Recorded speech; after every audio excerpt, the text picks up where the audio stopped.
right? So I'm pointing this out. Yeah, and by the way, yeah, this is also good here. The errors and the type 1s, type 2 errors, and that's another question I ask. What is a type 1? What is a type 2? What is the difference? Right? Give me a real world example of those. So there's a lot of really good text in this LDA section, and I'm going to encourage you to look at it and look and study it on your own.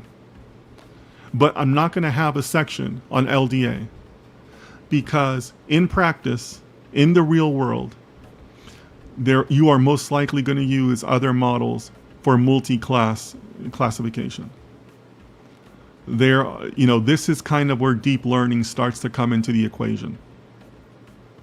So Ashish, we know with your comment and Hamed's comment, right? This is where you start to talk about different encoding methods for those times when you're going to have qualitative inputs with more than binary classes, right?